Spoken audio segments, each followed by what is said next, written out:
Welcome to Davenant Discussions. We're here to talk today about Calvin Robinson and to ask, why does he keep getting canceled from various institutions and events? And also, why does he keep getting invited back? And part of the reason we're asking this, I think, is he seems to be somewhat prominent in certain Protestant circles, but he is clearly not a Protestant, to the point that, and I can maybe share the screen later, he calls John Calvin a heretic. So, Stephen, what's your kind of basic summary read of this situation? Robinson is interesting. The Wikipedia page is being updated, so check back. There'll be new changes made. But most people found out about him because he's canceled from the Church of England. He wasn't allowed to be ordained there. But then very quickly he moves into the Free Church of England. But then he's something called a Nordic Catholic, and then he moves to America for a few months in the Anglican Catholic Church in America. But people seem to not get that. They keep inviting him to these conferences and coalitions, and then it doesn't go so well. A year ago, he spoke at the Anglicanism conference. I think it was called Mere Anglicanism. And he offended everybody there because he went on a critique of women's ordination. But then shortly after that, he's going to be at these conferences with like Doug Wilson kind of people, James White, Michael Foster. But then all of a sudden they figure out, wait, we're really not on the same page, so they kind of quietly, or at least advertise on Twitter, but otherwise they have him leave. And then, I guess the latest debacle is he was booted from his position because of Elon Musk Nazi salute. A Roman salute. It's a Roman salute. There's no That's more all to it it than was. that. Yeah, the Bellamy salute. That's it. So he keeps finding himself in more and more controversies. And it's funny. He keeps getting canceled. That continues to be true. But then you look at some of the people that after the fact, and did they not know what they were getting on the front end? Why were they surprised? Why cancel the guy for being who he was and fairly obviously known to be so? It's striking. It's almost as if people invited him for reasons that were not primarily theological, but primarily for social reasons, meaning it's not hard to figure out that he is, mostly Roman Catholic, although he has a sort of weird thing. It's not that hard, and he has these views. I shared the screen earlier. I think anyone watching can see this, where he clearly thinks the Reformation was bad. John Calvin was a heretic. And so whatever else that means when you're speaking at a conference with other evangelicals, Protestants, etc., you are speaking with, weirdly enough, that you think are heretics. And to me, this is like an interesting thing. If I'm at, say, at a political rally, I suppose I'm with my fellow citizens. I don't think about that. But if I'm at a conference, a church, or an institution that's theologically centered, I definitely think about that. I wouldn't want to be on the stage with someone who I believe is a heretic. If they think they're wrong, that's different. But a heretic is a language he uses, mind you. Sure. Is the strongest you can use in our context to speak about someone who's damned to perdition. Yeah. No, that's right. I mean, if it's purely a political get-together, a political convention or activity, then yeah, you could say, well, you have to work with everybody, especially if it's, modern day America or Canada or somewhere. You can't really be too picky about that. But yeah, you're entering now the church zone, conferences based around the teaching of the Bible, the message of the church. They might even go so far to say as, the power of the gospel. And you have such radical disagreement here. It really is kind of astounding. There was a tweet by James White from several months back, and I thought it was revealing because this is when they were disinviting him from some particular conference. And the tweet said, when we first heard about him, he was saying all these conservative things. Oh yeah, here it is on the screen. And so he says, we assumed because they saw the conservative statements, they assumed that he was a conservative Anglican like the Sydney Anglicans, or he says, in the J.C. Ryle mold. Why? Sorry, he just says that conservative Anglicans in the UK are about as rare as a dodo bird. I actually don't think that's fully accurate. But anyways, go on. Yeah, I mean, they're certainly not the majority, but there is an entire diocese in the Church of England for such dodo birds. So, Sorry, I cut you but off though. Just a funny phrase there. why would you assume that because he's against critical race theory or he's against feminism or Marxism, why would you assume that that makes him a J.C. Ryle style evangelical Anglican? Yeah.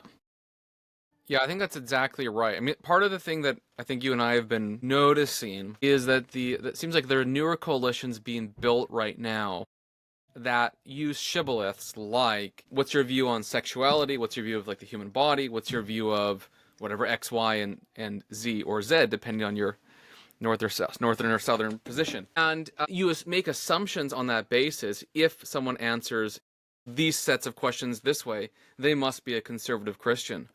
But I mean, I don't want to get into like all these rabbit trails right now, but there's a considered revival of a social conservatism that is not explicitly Christian and that is Right. explicitly anti-Christian, or at least apathetic to Christianity is probably more accurate. And I think maybe in the 80s, with the moral majority of Jerry Falwell and others, etc., when you see people following his type of positions, you might think, oh, they're probably evangelicals, they're following a guy like a Jerry Falwell Sr., and that's why.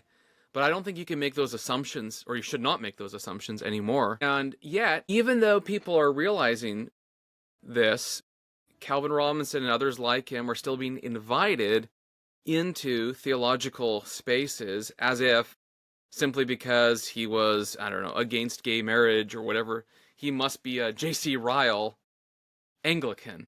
Yeah. No, it's an astounding statement. It's helpful to see it made that way because it shows you how unfamiliar people are with the broader landscape. Of course, Roman Catholics could have extremely socially conservative views. And so there's no reason why someone who's opposed to Marxism and opposed to feminism couldn't be a Roman Catholic. They could be Eastern Orthodox. Honestly, though, they could be a Methodist. There are Methodists of that sort. Robert Gagnon, who's got really good work in I didn't know some that he was a areas. Methodist, actually. He's not really a Methodist. I'm sorry. I guess I led you to think that. He came out of, I believe, the PCUSA. Oh, sorry, okay. But he does regularly teach classes now for Wesley Theological Seminary, which is a Methodist seminary. And one quick thing, So, and if you're like, Methodism in its inception is more or less Anglican. sort of, yeah. Well, it Has a comes out his of at has a least English Church of England stuff. And secondly, it was really interesting that anyways, this whole bit, like John Wesley, when he gave booklets to preachers to learn from, he included figures like Macarius, the Mesopotamian monk, who's one of my favorite 4th century theologians, who's, in my opinion, in terms of spirituality, on par with the Cappadocian Fathers. Way off topic. Sorry, go back to what you're saying. Wow, cool. Yeah, so I mean, it's not that hard to imagine someone who is basically a Methodist, you might call him an Arminian evangelical, who's also very socially conservative, right? They might fit in your political coalition, but not necessarily in your other kinds of coalitions. No. No, I mean, one might wonder if there should be coalitions that center around the gospel rather than political movements, and if that would prevent someone from inviting someone who calls John Calvin a heretic into your conference. However, Yeah. that could also lead to other problems, I'm sure, in this hypothetical world we're spelling out. But I do think this is going to be increasingly important. So in Canada, where I live, the evangelical/Protestant church, whatever you want to use, whatever language you want to use, is on, let's just say, steep decline. It's like disappearing. The main lines are sort of sticking around in terms of buildings because they own their buildings, but they're being transformed into social work centers or whatever else. Mm.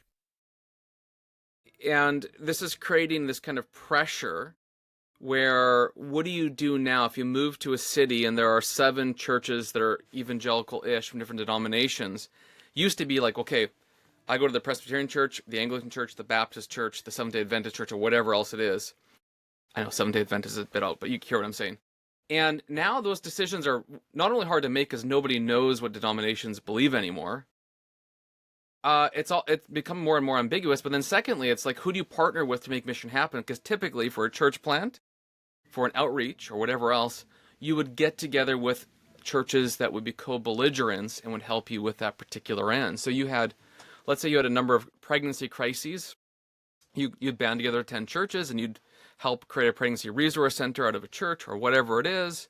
If it was a mission, you do the same. If you needed to raise money for something, you do the same. But now you have to ask the question, like, who do we work alongside with?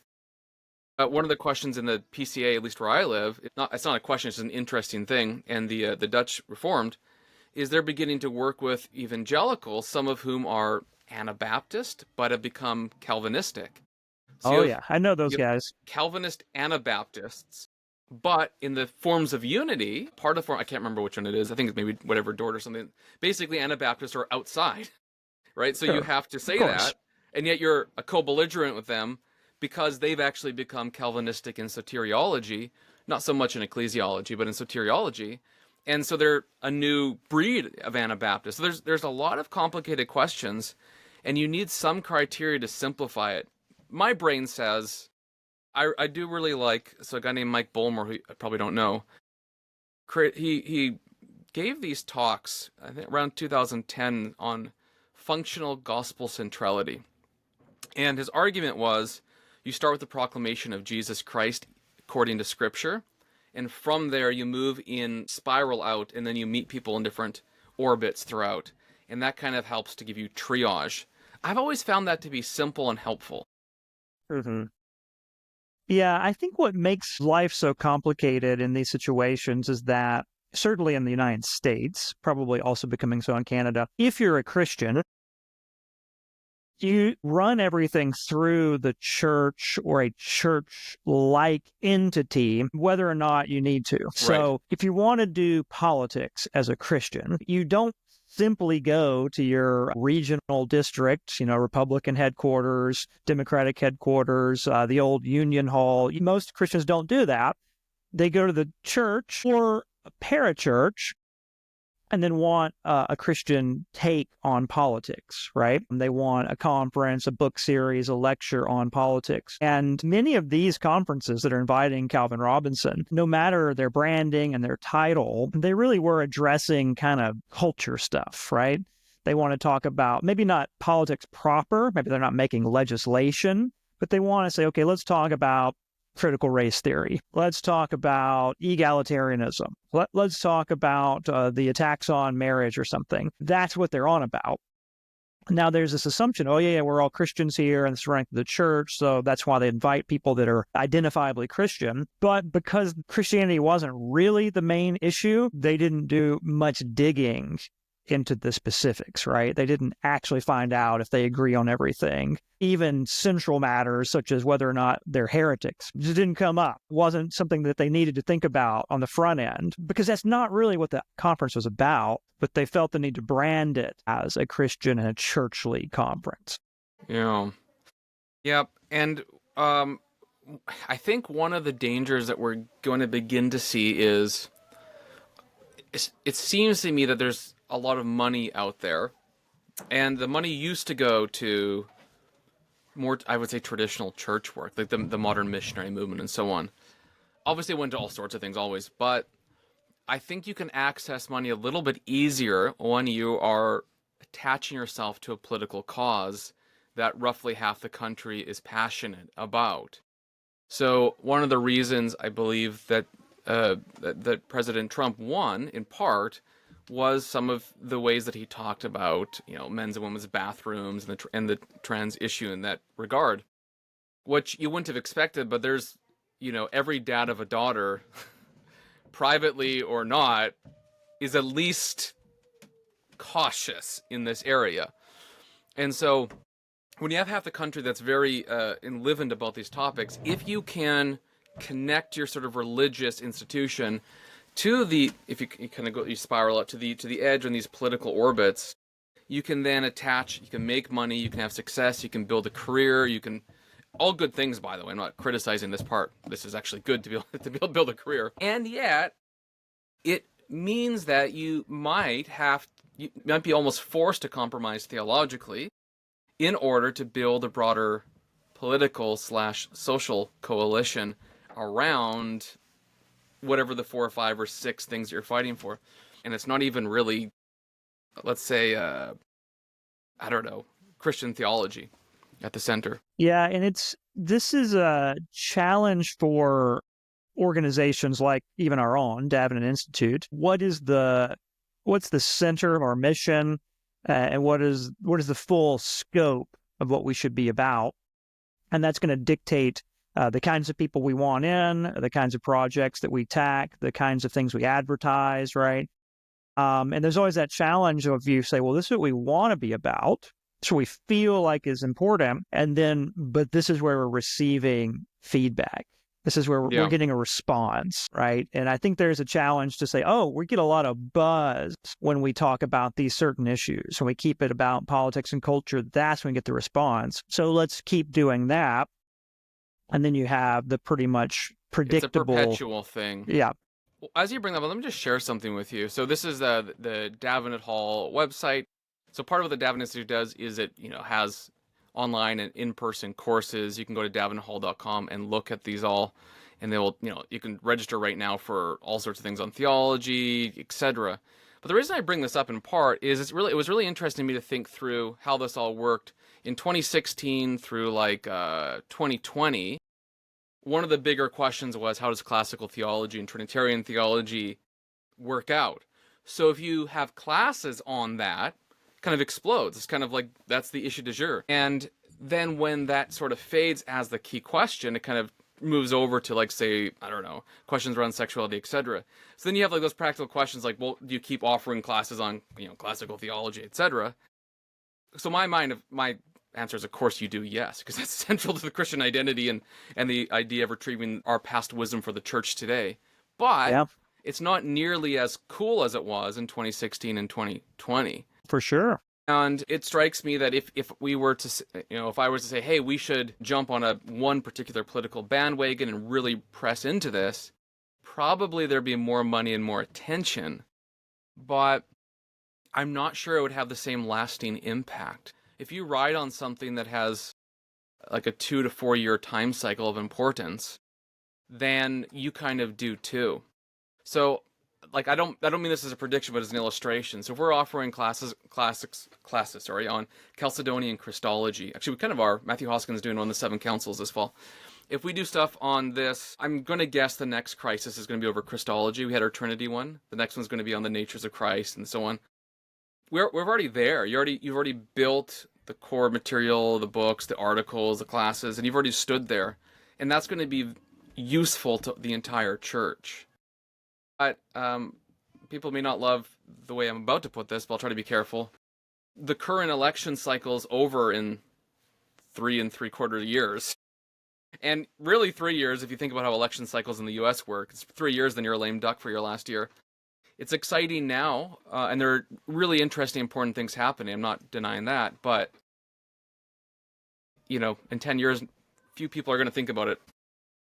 And just things change so dramatically, right? I mean, the reaction, the Calvin Robinson personality case is sort of an interesting case case to study. A few years ago, I think a lot of us would have basically been like, sure, he fits in the general mix with other Christian personalities. And these days we know actually he's really particular, really, sits in one place and not other places. And that's precisely because it's so bound up in the social, cultural, political topics. And so what can be really interesting and exciting for a moment, a few years later, you're not as excited about. Maybe you even don't want to be affiliated anymore, right? Because of how much has changed. Again, with Robinson, I think many evangelicals were eager to partner with him, to have him write for their organization, speak at their conferences.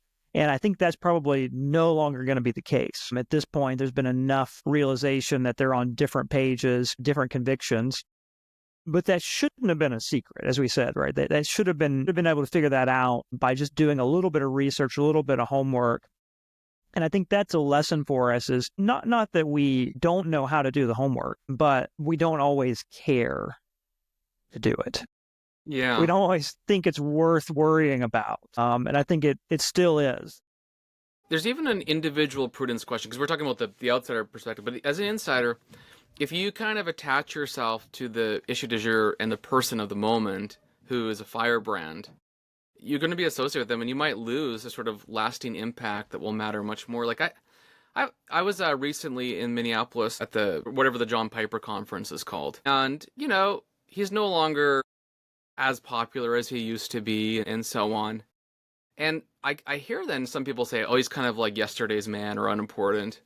And while I do agree that he's not nearly as influential as he was 10 years ago, I mean, he did step down from pastoral ministry as part of that. I mean, the amount of people that he has reached with the gospel and good theology, even though I slightly disagree with some of his views on Jonathan Edwards. Anyways, the amount of people he's reached and the lives he's transformed through that is like, it's going to echo into eternity. I just don't know that that's like the I think if you're judging someone based on current popularity, like it's not super helpful to do that. I think there's going to be people that you could criticize, like, and he has weird tweets sometimes, I have to admit, but like, I just don't think that makes a life or someone's lasting impact. And I think that if you attach yourself to someone who's a firebrand, he lights up for a moment and then just disappears, you might kind of be burnt up with them. And there's a prudential question too for like, how then should you live? Yeah, it's a good point. A couple different things that were in that, right? Because some people might say John Piper is a firebrand. They might say, oh, he's controversial. And maybe sometimes that's true. Certainly, as you said, I would disagree with points of his doctrine and teaching. But what has he really tried to make center? What's the central message and mission of his work? And it, is the desiring God. God is most glorified in us. We're most satisfied with him. Yeah. Bringing back that notion sort of a eudaimonism, right? That the good will bring you pleasure as well. I mean, that's really been his whole thing. And that is a classical, enduring concept. And it's tied into the doctrine of God, who he is.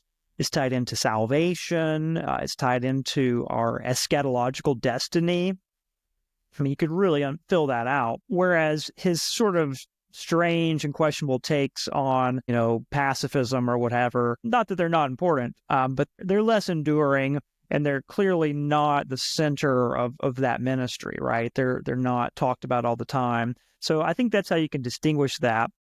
But when you have people where it's the opposite, where they might have lots of great doctrine, but that's not the center of their ministry, that's peripheral, and the quirky stuff, the controversial, divisive stuff, that is the center of what they're all about, then you're in the danger zone. You're liable to be taken down, burn up with them, as you said, to no longer be of interest and relevance some years later.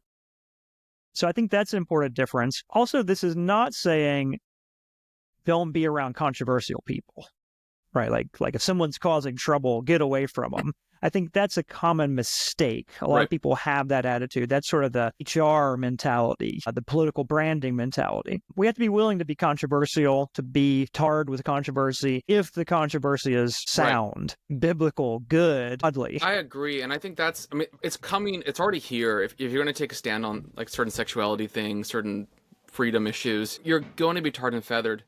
But I would much rather my offense be primarily centered on the lordship of Jesus Christ than doing a Roman salute. You know what I mean? Like, I just think, to me, if you wait 10 or 15 years, the way things are going, even among conservatives who are switching socially to a degree, the more strong you are on things like marriage, child rearing, the goodness of family, all this kind of stuff, you're going to be saying things that are, just spiraling right outside of the gospel, but you need to stand on, and you're going to be tarred and feathered. I don't think you need to do salutes or whatever else you're doing in order to find it. It's already there. Like, some of the most courageous people I know live in this town down the street, and they're telling people not to get abortions. You know what I mean? Yeah. And they are, at least where I live, viewed as pariahs, viewed as lepers. They're hated for doing something good. And yet, if I go out there and support them, I'm not all over Twitter, all over the news. No one thinks I'm cool for doing that. But it definitely costs something. That's right. Yeah. And there's sort of a strategy right now among right-wing Christians that, hey, they're going to call us names anyway. They're going to accuse us of being racist. So whatever, who cares? But then they add the extra element. And so go ahead and continue to tick them off, even on those topics, right? Like it's like the old saying, if they're going to hang you for a thief, you might as well steal something. Right. That Yeah, but that's not. sort of seems to be what I'm hearing, right? Hey, if they're going to call Yeah. you racist anyway, then just let it rip. Be a racist, and you're like, well, hang on, no, you shouldn't do that because that's a vice. That's actually wrong to do. Yes, we're going to be controversial. The world's going to hate us, but that doesn't mean we should then do evil. Um, what is it, Peter? Right? If you suffer for your own sins, that's Yeah. no benefit. Right. There's no Suffer for doing good. yeah, you have to suffer for doing good. Absolutely. And in a time of extreme polarization, we as Christians need to be pretty careful that we are suffering for the right reasons.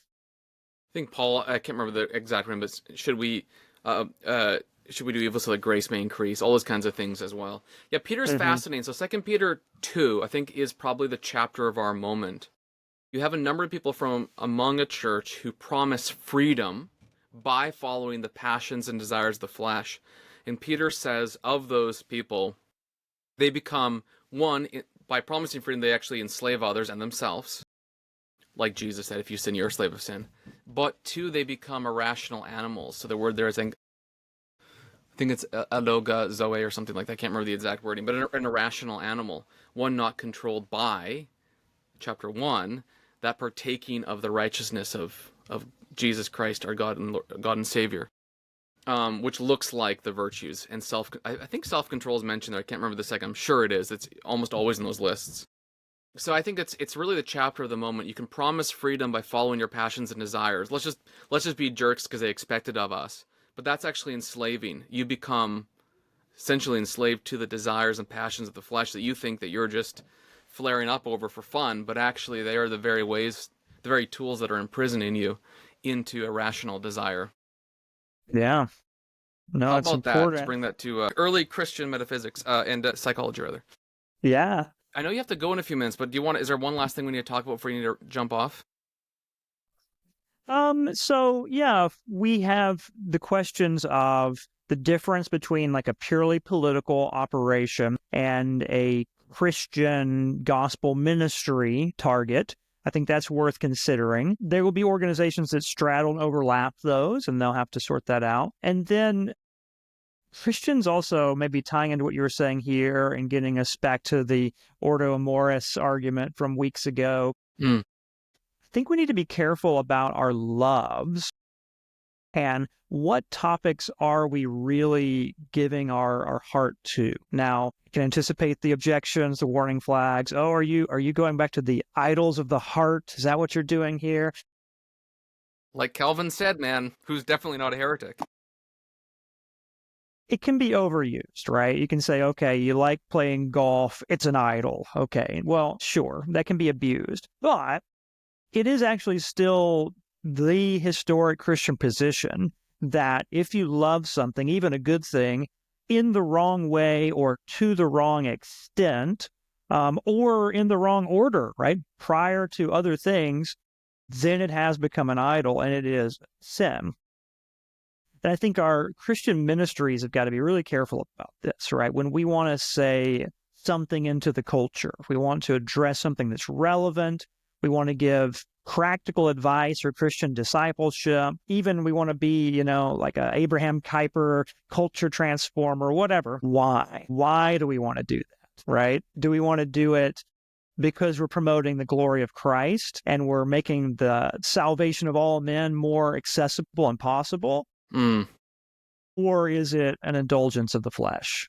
It's just Right. entertainment. It's a way for us to feel better or to gain some advantage, or we simply just don't even like the other people. And we're mainly just motivated by that, right? Yeah. Why is the So question. I figured out how to do a thing when you were talking, which was to show the Bible verse that I was trying to show. Cool. Look at that. I'm Excellent, not Wyatt. super smooth on this yet, but yeah, they promised them freedom while they themselves are slaves of depravity. For people are slaves to whatever has mastered them. I think that's incredibly helpful. Calvin does talk about hearts being idol factories, and so I'm not mad at that. I think some people are a bit perhaps turned off because of some of the sort of Tim Keller maybe overreach on that. I don't know, but It's still right and biblical and normal. In fact, I think, is it the last verse in First John? I can't remember. Something to the effect of, brothers, be careful of idols. Is that the end of First John? Little children, keep Yeah. yourself from idols. Yeah. Absolutely. Yep.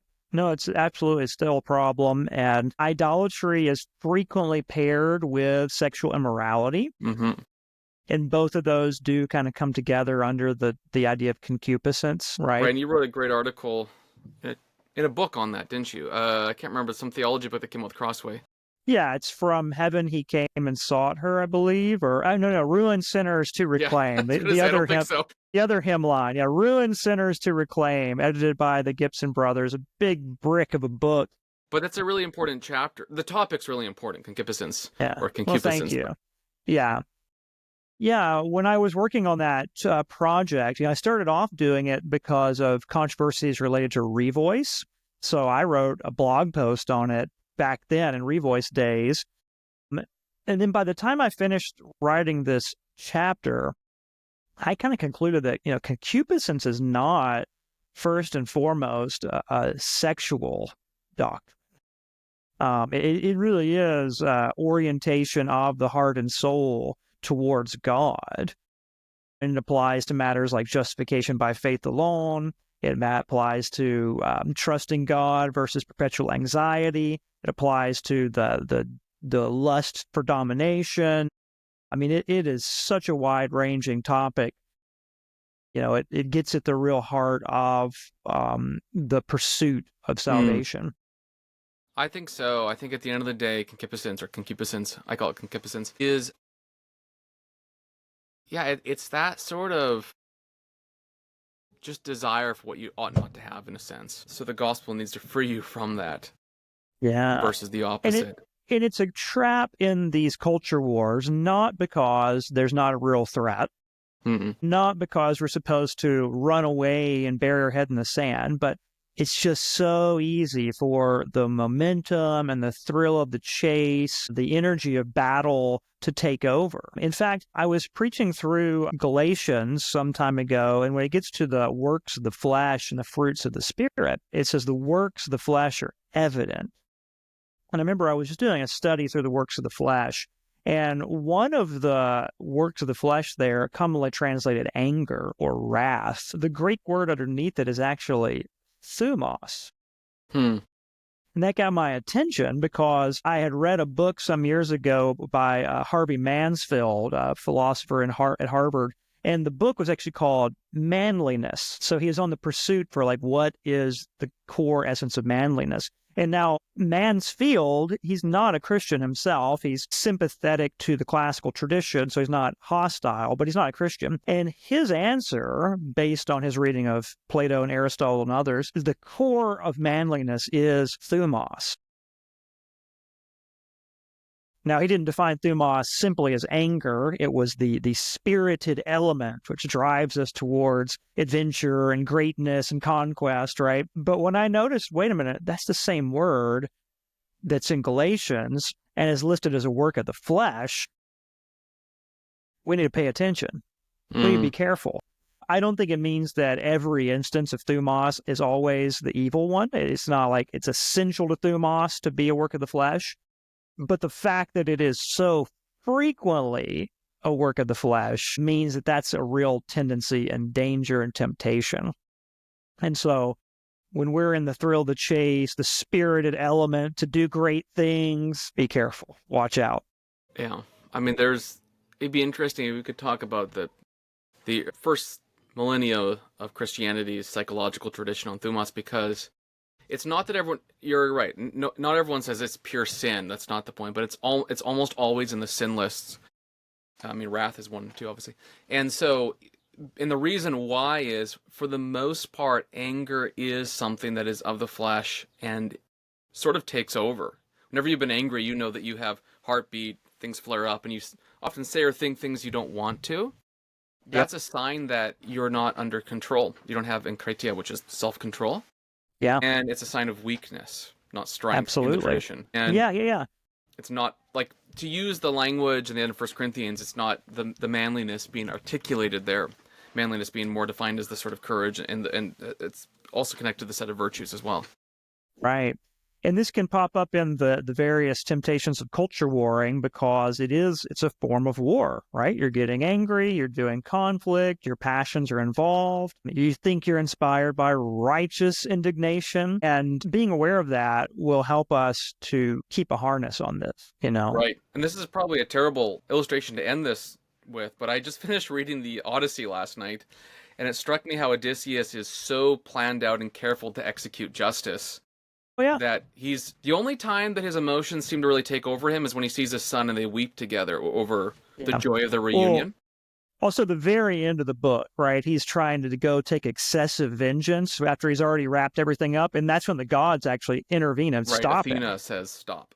Yeah. No, I think it's a great analogy because remember, Odyssey pairs with the Iliad, and the Iliad opens up by saying, it's the story of the wrath of Achilles. Hmm. So you have Achilles in the Iliad and Odysseus in the Odyssey, and they are foils, or Odysseus is sort of the solution and answer to Achilles and his troubles. Achilles is ultimately a man dominated by his passions, and he becomes a tragic character because of that. Yeah, absolutely. Well, I think we should end here. I know you got to run, and I want to respect that time. But yeah, thanks for talking. I think this is a good discussion. Why is Calvin Robinson invited so often? It seems like because of social coalitions, and that may not be the best way forward. We may want to be centered on theological foundations that are immutable rather than the ones that are changing as social mores are changing. Thanks, Stephen. We'll see you next time. All right. See you later.